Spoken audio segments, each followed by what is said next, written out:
Hey, this is ConveYour on Learning and Development. I'm Jason Kelski, your host. Today's episode is a conversation I had with Stephen Ryan where he walked me through the training outcome designer. Stephen developed this in order to assist businesses as they attempt to train their people. So this includes trainers, L&D leaders, managers, and directors, and more.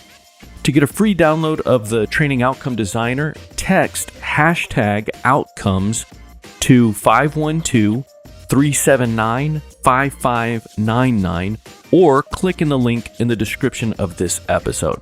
So let's just jump over into the conversation now. Hey, Stephen, how are you doing? Well, man, how are you? Oh, I'm doing awesome. And I'm looking forward to this discussion. I know we're going to walk through this training outcome designer. And so there's some questions. I know you wanted to talk about it. So talk to me about what the training outcome designer is, and just fill me in. What is it? Yeah, so it's a tool, a process that you can use to turn your desired business outcomes into a training plan. So it's here to help get your learners results and in turn get the business results so that they can have the outcome you're looking for. Awesome.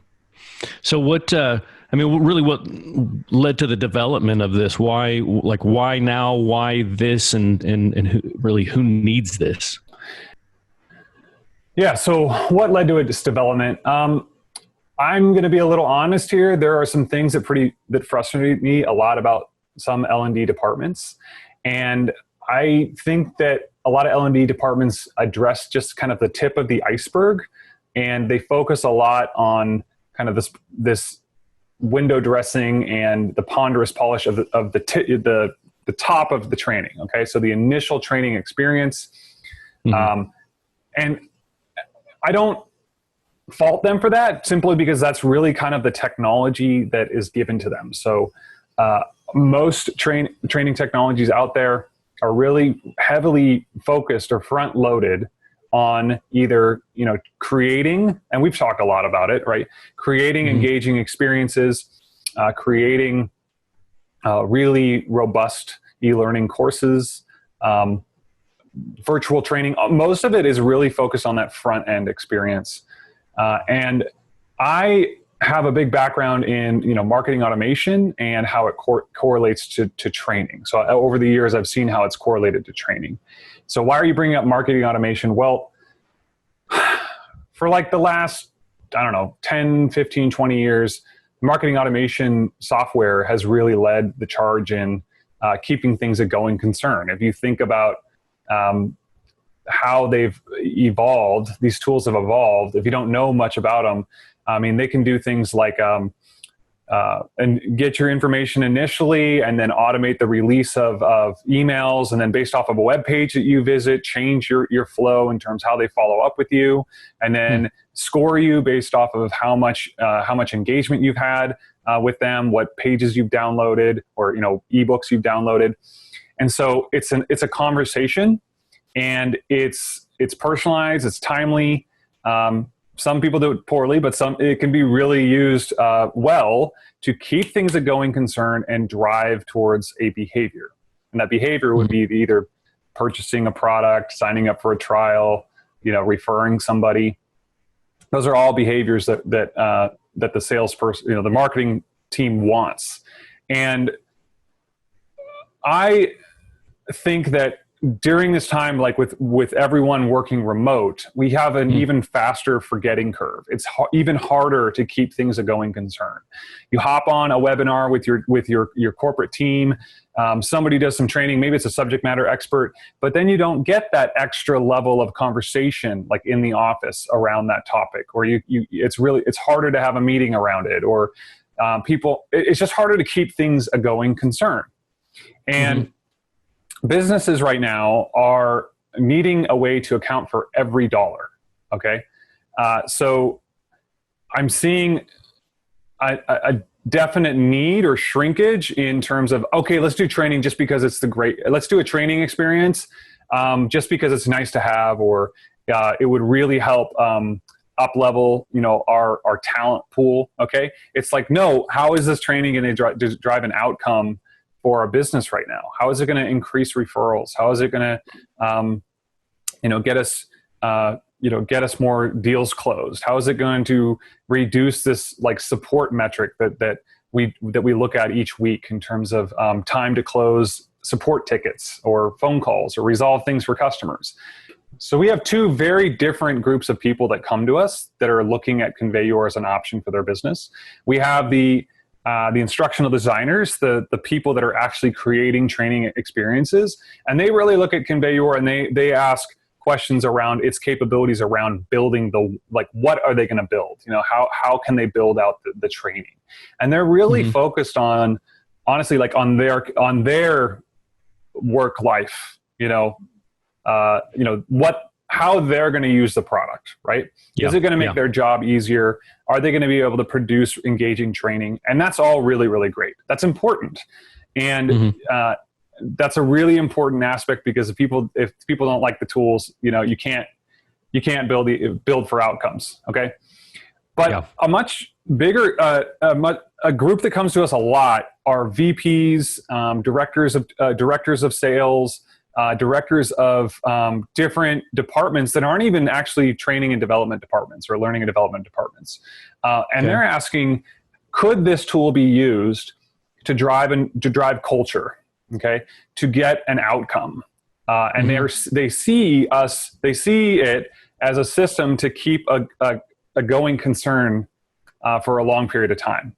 They want to run a campaign with their own people to drive for new skills, new understanding, new behavior. Okay.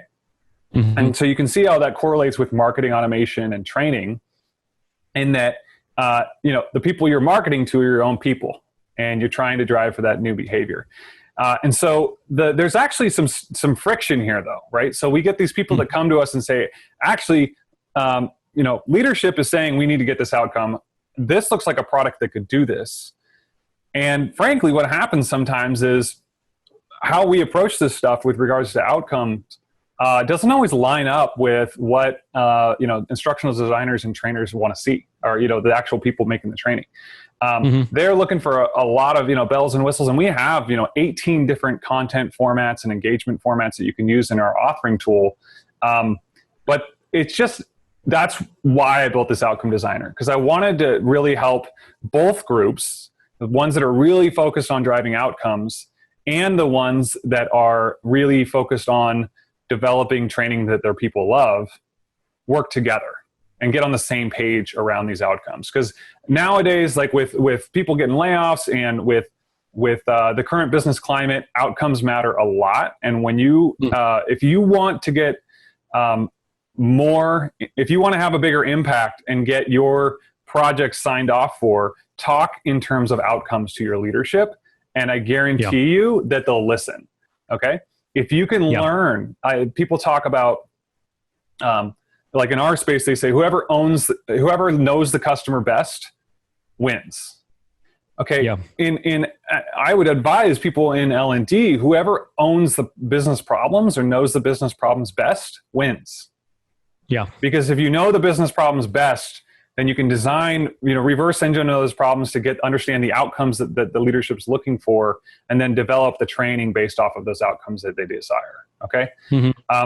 And, frankly, I'm just a little worried sometimes when I see L&D departments really focusing on the outcomes being, 1, did they complete the training? 2, did they like it? Did I get emails saying, hey, this was great?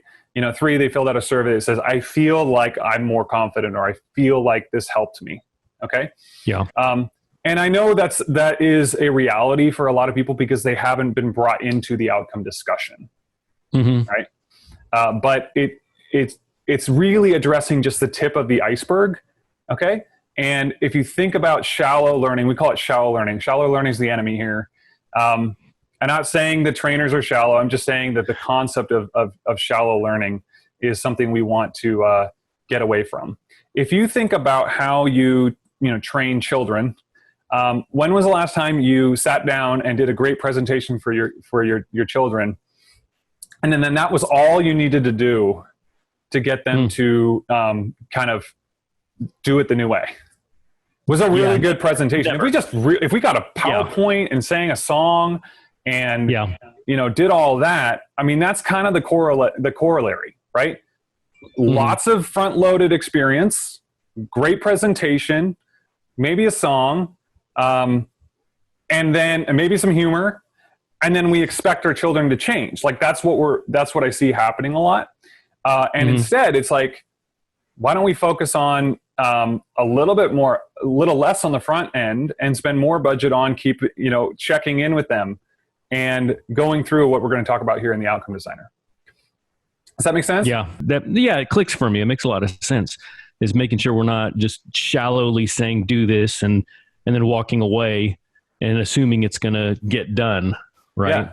Well, and to put one more point there, I mean, when I say shallow learning, I'm not talking about, our experiences are, the breadth of the training is very wide, and it's an intense training experience, it really trains them on the concepts and what they need to know. Great. But what we're going to talk about here in the Outcome Designer is that it's not just about knowing, right? It's much more than that. It's about, driving for skill development, and as well as, tracking behavior and making sure that your training is getting better. Like you have a way to close the loop. And so that you can iterate on it. So let's go through it now. It's in PDF format here. And so the Training Outcome Designer starts with defining, I would start with just one to begin with, but defining a concrete outcome that you want to have for your overall training experience. So by concrete, I mean, key performance indicator, something that is falsifiable. Okay, so here's an example: decrease appointment cancellations by 30% by end of Q4. It's got an actual time frame on it, and you could, at the end of Q4, know whether or not you did that or not. There is no deciphering, whether or not that was done. You could just run the numbers and figure out what's happened. Now, I understand that in some cases, depending on your role or depending on your department, that this is actually a big errand, right? It's very difficult to do simply because you don't own that outcome. You make up a smaller part of that. But I suggest if you can become a stakeholder or become part of the group that owns a number like this, or if you're given a task, if you're given like a requirement, go ask them, okay, well, what is this part of? Like, go to the people and ask them what part of it, what number are you actually trying to drive for? When do you need that number by? How could we know whether or not we're actually driving the result for you? You will become there. I guarantee you that this would be something that it's a breath of fresh air, because honestly, like I've seen where directors, people that own outcomes, don't always immediately see the value of training. Okay. Because they don't always see you on the same page with them around owning the outcome. All right. And so that's what I'm talking about, becoming linked to that outcome with those groups. Maybe you do own the number, and that's great. Maybe we're talking to somebody that has full responsibility of that. And then they're filling this out. Okay. And then they're going to go talk to the training and development team or their instructional designer to build out a course. Okay. To build out a training experience. And so it really does matter. We got this Alice in Wonderland. She goes up to the cat and says, which way should I go? The cat says, well, which way do you want it? Where are you trying to go to? And she's like, well, I don't know. And he says, well, it doesn't really matter which way you go then. And so it's really just nailing this down at first. And I think it's your compass for how you're going to set up all of this moving forward. It's the most important part. So we're starting with the end in mind. So next up is what must be true to obtain your desired outcomes.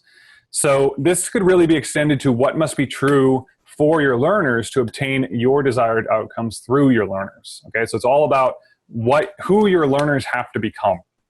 All right, and thinking about the truth. So you fast forward. What are the characteristics of our learner now? What's the new version of them? And I'm probably going to use a basketball example for this. It's just an easy one. I think we all can we can all relate. Okay, so what facts do my learners have to remember to be able to execute? So if I'm learning a 3-point shot, I have to learn the facts of maybe things like the distance, how much more effort I need to put in, 20% more effort when I shoot, the fact that I'm going to need to put a 15% more angle on the shot, right? These are kind of facts that are anchors that I can use when I'm looking at why is this shot wrong? Like if I was watching video, like, well, the angle's really bad. Okay, so they become anchors. So what facts, I'm going to go through them all, and then we'll talk a little bit more about them. So what facts do my learners have to remember to be able to execute? What concepts do my learners need to understand at a deep level? Where do my learners need to be able to pick up nuance, or read between the lines? What skills do my learners have to be able to exhibit? How do I verify they are proficient in these skills? What effort stats do my learners need to have and record to reach the desired outcome? Okay, and then how will they rate our training and give us feedback for improvement? So again, I talked about the facts. Start with facts, that's really important. And then the concepts are things that are not just straight up facts. You have to be able to read between the line. You have to be able to look at a scenario and call out why it's correct or wrong. Right? It's really more about, can I really bury this into my everyday work, right? This is what my chess, I think I've talked about chess before, but one thing that the chess coach always said when I was in elementary school, when we were in chess club, I was geeky, was, hey, I'm teaching you like concepts that I want you to bury into your game. Okay. And then you can use these, like you can do pinning or forking and bury it into the game you're playing. Okay. So that's how can they bury it? Now, in basketball, the concepts are, again, can you watch a video of somebody shooting a 3-pointer and call out what they're doing wrong? Right. And then the skill, this is where we really go beyond what you usually see in typical courses. Most of courses will cover these first two, the tip of the iceberg. Where we really talk about skills is where you give them the opportunity to practice their skills and exhibit those skills over time, not maybe even just the first time, but maybe you check in with them in a week and look at their progress. And when we give people the opportunity to do something hard, and it's hard. Like people don't like being on video and practicing. We have a video coaching tool, so people can upload video on ConveYour, and then the coach can actually rate those people based on core competencies, leave them a little note, and they automatically get an email with their rating. But when you give people the opportunity to do this, sometimes it is difficult. It creates some friction. But when they get a good review that is factually a good review, you can't replace that level of confidence, right? Nothing replaces confidence with actual hard, like actually doing the hard thing and then accomplishing it. Okay, we do courage first, we commit, then we have courage, then we get confidence, not the other way around. We don't get confidence, then have courage, right? Yeah. So next one here is, what effort stats do my learners need to have? So this is where I rarely see this with training, which is creating some kind of like Fitbit tracker, like a tracker where you're asking people to record how many times did you use the new approach? How many 3-point shots did you attempt this week? What was your percentage in terms of winning? Are you getting better? And this is what we call effort stats, because of the stats that don't fall into a CRM or into some outcome machine, or like the outcome record. It's the input record. Okay. Yeah. And just the very fact of recording them, very fact of asking for them, puts it on top of mind, knowing that other people are reporting this and I'm going to be accountable to this number. Accountability, right? It's scary word, but it's really important if you're driving towards an outcome. You're asking them to go do away with the to know and not to do is not to know at all thing, and actually apply what they know, the skill they have. They just need to do more reps. Okay. And then lastly, we have how we get better. Okay. So how are they going to rate our training and give us feedback so that we can make it better? It's really important that we close that loop. So where do they feel like we did not perform? so that we can make it better. So that's why those are our 5 focuses in terms of the truths that we want to take. Take our outcome and design what has to be true. What's the prototype for this person to get the outcome? Who do my people have to be to, in this case of cancellations, receive hardly any cancellations on their calendar ever? Okay. Who do they have to be to shoot 50% from the 3-point line without being guarded, or 70% without being guarded? All right. So the next one is take those truths and put them, and this is a little sample that a place where you can start filling that out for yourself. Put them on a timeline. Okay, so it is daunting to think about everything that somebody has to be or what skills they have to obtain. What you're going to do, though, is you're going to try to break that down and make it simpler. So you're going to take those. We're not thinking yet about the actual training experience, like how you're going to actually build it out. That's where people want to jump straight to that. If you have an ideas, put them down there in the footnotes. Okay, but here what we're doing is we're taking the truths, the learner truths, and we're putting them on a timeline. This is going to inform how we are going to lay out our training in the next step. So they need to be able to remember important facts in the first day. They need to be able to show competency in concept A. Okay, so they start writing them down. After 1 week, they need to be able to separate concept A from B. They need to be able to exhibit that. And then you just go through, I'm not going to go through all these, but you go through and you start laying out, you're stacking your those 5 focuses, and you're stacking them onto like a timeline. Okay. I don't know why, but the vision I always have is like, you're Super Mario, and like Super Mario 3, you had the little map and you would go like this and you'd go through this. And you'd pick up little things and stuff along the way. This is the journey, this is the learner's journey. Not yet talking about what's in the levels. Okay. Just the level map. All right. So then lastly, what we're going to do here is, this is where I really feel like, this is really going to help you clarify like how you actually take action of creating the training experience. So we want to convert learner milestones into learner engagements. So what we're going to do is we're going to take those and we're going to use our playbooks. All right. So we try to have some fun here. We've created some plays for you. And what a play is actually a mixture of different ConveYour engagements that you can, that are put in a certain order to get the certain effect. So for our 5 focuses, we're trying to, show you some examples where you could take this strategy, this playbook, and play it, for a different milestone. So given a milestone, we'll talk about how you combine them in milestones. But the first playbook is their total recall. This is where you'll commonly throw a learner out in the deep end, ask them to remember a fact. You're not going to preface it. You're not going to put it on the nose and let them just pick all of the above or, something like that. You're going to make them work hard to, pull out the fact. Okay. And by doing that, you're actually ingraining it into their mind. There's some effort involved to do the lift. Okay. And that work is what creates long-term memory. So pulling things out of our memory ingrains it deeper. It has to be effortful.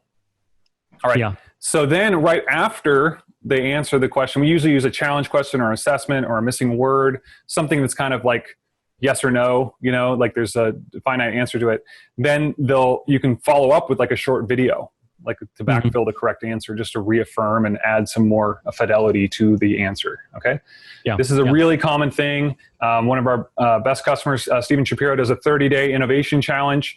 He does a speaking event on innovation. And then each day for 30 days, folks get a really quick question, concept that they have to answer, a little fact, and then he backfills with a really short, minute video. Okay. And he gets incredible engagement and completion, although we're not trying to laud the completion here. Okay. So play 2 here, nuance test. This is about testing whether your people understand a concept. So you'll actually start with a media, usually like a audio or video or image or text that depicts something wrong, or something correct in an exhibit or something. And then you're actually asking them to read between the lines. So you'll use like a challenge question or assessment or an open-ended, even maybe a video that talks about like what's wrong with the concept. And what you're trying to do here is get them to show you that not without having a specific fact, they can, again, read between the lines and understand. Okay. Then the next one is verify skills. So this is where you'll actually send them an engagement where you're going to maybe show them an example, like not just talk in abstract, but you're going to show them an example of work. You're going to show them what firming up an appointment, we talked about earlier, firming up what an appointment looks like. And you're going to do a script where somebody's on a phone and you're like, and this could be really easy. I think people overthink this. This could literally be you on a Zoom call with somebody else where you just do a little quick example of how you would do this. Mm-hmm. And maybe answer some objections, firm up a meeting, and then you're going to ask them, you're going to tee it up and you're going to ask them to upload themselves doing this work. Mm-hmm. Okay. And then you're going to review them for whatever you want to review them based off of. So that's like a skill verification. And you don't do this just once. You might do this where you'll do one and then later on, like a few weeks later, you'll do another one. Well, you test them again with maybe a little variation to it. All right. I think it is important to set them up to win and talk a lot about what you're looking for in a great pitch. Don't keep it nebulous. Like it is important to give them a clear goal in terms of what you're looking for in the video. Okay, everybody likes to know what they're shooting for here. Okay, next one, record stats. Like need input. You did all of the meme images. I love them. They're great. Okay, so record stats, again, this is where you set up an engagement, you reach out, and you can ask for any absolute number, like how many glasses of water you drink today, how many basketball shots or three-point shots do you attempt, or a scale from 1 to 10, like relevant, like a relative number. Like on a scale from 1 to 10, how well do you feel like you're progressing in this task? And you can actually, in our system, track this across time, across divisions of the company, compare them. And use this to get a sense of and show your stakeholders where you're going with this new skill. Okay, this is the precursor to actually getting that outcome at the end of the quarter. Okay, you can start to see, well, if you have no inputs and you're 3 weeks to the end of the quarter, I think that you will know your answer. And so it's a great thermostat for you and for them. Okay, lastly is you need to learn too. I'm not going to try to do Yoda voice here. Do it. Much to learn. We all still have. I wish I could do that. It actually had some labor, like labored it a little bit. That was good. So the idea here is you just want to create engagements to get results for you, to understand how you can do better. That might be quantitative, like a poll or an assessment that's for you, or it could be open-ended, where you're just having them fill out, like a qualitative answer, like some feedback on how it could be improved or what they're missing. Again, all the formats, if you notice, I kind of repeat some. They could be, even a stats tracker could be used for, a feedback. Okay. The point is it's not, have you noticed I'm not really stressing the actual engagement formats.